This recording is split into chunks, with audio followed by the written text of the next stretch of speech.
Hello everyone, welcome and welcome back to my YouTube channel Tonu's Lifestyle and my Facebook page The Way You Are।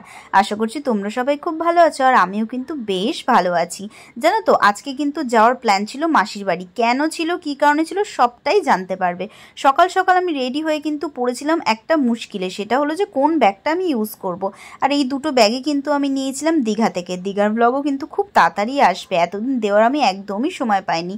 তার আগে বলো তো আমাকে কেমন লাগছে এই ড্রেসটা পরে? ভালো লাগছে তাই না? যদি ভালো লাগে অবশ্যই কিন্তু কমেন্টসে জানিও, আর কালারটা কেমন লাগছে সেটাও কিন্তু বলো। নিউলি এই ড্রেসটা আমি কিনেছি। দেখো আমি, দিদি আর মা কিন্তু তিনজনেই আজকে গেছিলাম, আর আজকে ছিল হচ্ছে আমার ছোটো মাসির জন্মদিন।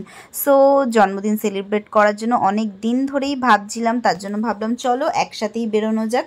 আমরা ছোটোখাটো একটা সারপ্রাইজ প্ল্যান করেছিলাম মাসির জন্য, আর দেখতে দেখতে দেখো আমরা কিন্তু একদম মাসির বাড়ির সামনে পৌঁছেও গেছিলাম।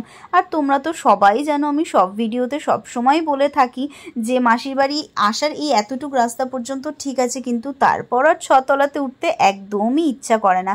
তো যাই হোক, টেনে হিচড়ে উঠে তো পড়েছি, কিন্তু ওঠার পর লাগছিল ভীষণ গরম। আর আজকে জানো তো একটুও বৃষ্টি হয়নি, তার জন্য বেশ গরম ছিল। আমি তোমাদেরকে ব্যালকানিতে এসে দেখাচ্ছিলাম যে এখানে মাসি অনেক রকমের কিন্তু গাছ লাগিয়েছে, যা কিন্তু আমার ভীষণ পছন্দ হয়েছে। প্রথমেই দেখো এখানে মানি প্ল্যান্ট লাগিয়েছে, আরও এখানে অনেক কিছু গাছ লাগিয়েছে। এগুলো কিন্তু আগের বছর যখন আমি দার্জিলিং ঘুরতে গেছিলাম সমস্ত গাছগুলোই কিন্তু আমি দেখেছিলাম। আর এখানে দেখো একটা পট রেখেছে যার মধ্যে কিন্তু জল আছে, পাখিরা উড়ে আসে, উড়ে এসে খায়। এই জিনিসগুলো ভীষণ ভালো লাগে, আমিও চেষ্টা করি ঘরে এরকম রাখার জন্য। তো যাই হোক, তারপর চলে গেলাম রান্নার জায়গায়। পায়েস ছাড়া জন্মদিন কিন্তু একদমই অসম্পূর্ণ, তার জন্য মা কিন্তু পায়েস বসিয়ে দিয়েছিল। আর মায়ের হাতে যে কোনো রান্নাই ভীষণ টেস্টি হয়। যদিও আমি পায়েস খাই না, কিন্তু গন্ধটা শুকে মনে ছিল এক্ষুনি জাস্ট গরম পায়েসই খেয়ে নিই। তো চলো দেখানো যাক আজকে কি কি মেনু, মানে মাসি কি কি রান্না করে রেখেছে আমাদের জন্য। প্রথমেই ছিল আমের চাটনি, তারপর ছিল হচ্ছে এটা তোমরা কে কে খেয়েছো আমি জানি না, কিন্তু আমার ভীষণ ভালো লাগে, ওল শাক চিংড়ি মাছ দিয়ে। তারপর ছিল ইলিশ মাছের পাতলা করে ঝোল আলু বেগুন দিয়ে, দারুণ লাগে খেতে। এই সিজনে কে কে ইলিশ মাছ খেলো? আর তারপর ছিল ভাতটা তো ম্যান্ডেটারি থাকবে। আর এখানে তো দেখালাম পায়েস। তারপর দেখো এখানে ছিল পাঁপড়, চাটনি দিয়ে। পাঁপড় খেতে কিন্তু দারুণ লাগে। আমি একটুখানি এই সমস্ত কিছু খাওয়ার আগে কোল্ড ড্রিঙ্কস খেয়ে হজম করছিলাম, আর কিছুই না। আবারও চলে গেলাম ব্যালকানিতে, দেখলাম যে না একটু হালকা হালকা রোদটা কমেছে আর মেঘলাও হয়েছে, যদি বৃষ্টি পড়ে তার জন্য একটু ভাইবটা নেওয়ার জন্য গেছিলাম। আর সাইডে অনেকগুলো পায়রা ছিল যেগুলো দেখতে আমার বেশ ভালো লাগছিল। সো তার জন্য আমি এখানে অনেকটাই সময় কিন্তু নিজে নিজে একা একা কাটিয়েছি। তো যাই হোক, অনেকক্ষণ বাদে কিন্তু বড় মাসি এসেছিল, আর বড় মাসি এসে কিন্তু ওই দেখো একটা পায়রাও আমি তোমাদেরকে দেখিয়ে দিলাম। বড় মাসি এসে কিন্তু অনেকক্ষণ ধরেই ডাকাডাকি করছিল। আর এখানে দেখো আমি মাসির কাছে ছুটলাম, মাসির কথা মন দিয়ে শুনছিলাম যে মাসি কি বলতে চাইছে। অ্যাকচুয়ালি মাসি কিন্তু সারপ্রাইজের সম্বন্ধেই কথা বলছিল, যে তোরা কেক টেক সমস্ত কিছু নিয়ে এসেছিস কি না।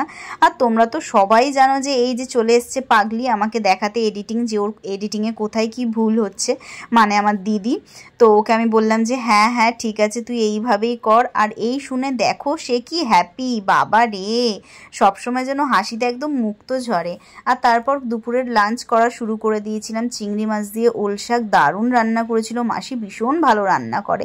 তোমাদের কার কার ভালো লাগে এটা, কে কে খেয়েছো অবশ্যই কিন্তু কমেন্টসে জানিও। আর আজকে ইলিশ মাছের পিসগুলো এত সুন্দর ছিল যে কি বলবো, মাছটাও কিন্তু বেশ টেস্ট ছিল। ইলিশ মাছ খেতে তো আমার দারুণ লাগে, আর বিশেষ করে এরকম পাতলা ঝোল। দেখো কীরকম রাক্ষসের মতো গপ গপ করে খাচ্ছি। আর সকাল থেকে জানো তো কিচ্ছু খাইনি, তার জন্য প্রচণ্ড খিদে পেয়ে গেছিলো। আজকে তো আমার ডায়েটের একদম গুষ্টির তুষ্টি হয়ে গেছে। তো যাই হোক, এইভাবেই কিন্তু অনেকটা ভাত আমি খেয়ে ফেলেছিলাম।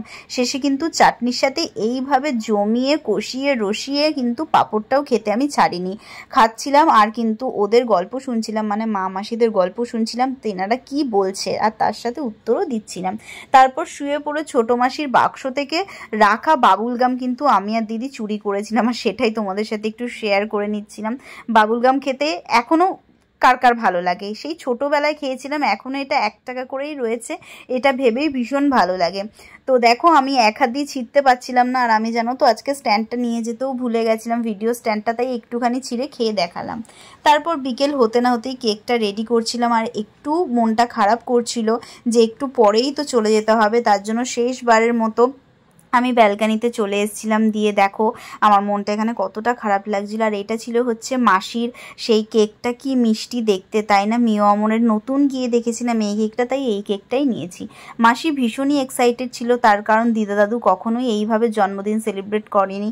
এখন আমি আর দিদি বড় হওয়ার পর মোটামুটি সবারটাই এরকমভাবে করার চেষ্টা করি। জানি না কতটা করতে পারি, কিন্তু নিজেদের মতো করে, নিজেদের সাধ্য মতো করে চেষ্টা করি। আই হোপ যে দিন যাওয়ার সাথে সাথে আরও ভালোভাবে করতে পারবো। মাসি ভীষণই লজ্জা পাচ্ছিল, আমাকে বললো তুই সবাইকে খাইয়ে দে, তার জন্য আমি সবাইকে খাইয়ে দিচ্ছিলাম। আর এখানে বড় মাসি আর আমার মা ভাবছিল যে কে আগে আসবে, দুজনেই দেখো একসাথে এসছে। আমি বড় মাসিকেই যথারীতি আগে দিলাম, তারপর মাকে দিলাম, আর তারপর দেখো এখানে আমার রাক্ষুসী, মানে আরে আমার দিদির কথা বলছিলাম, সত্যি সত্যি কিন্তু রাক্ষুসী না, জাস্ট একটু খেতে ভালোবাসে। যাই হোক, আমার থেকে দিদি মিষ্টি খেতে বেশি ভালোবাসে, আমি একদমই পছন্দ করি না। আর তারপরে ফাইনালি বাড়ি ফেরার পালা, একদম বাক্স পাটটা গুটিয়ে বাড়ি চলে আসলাম।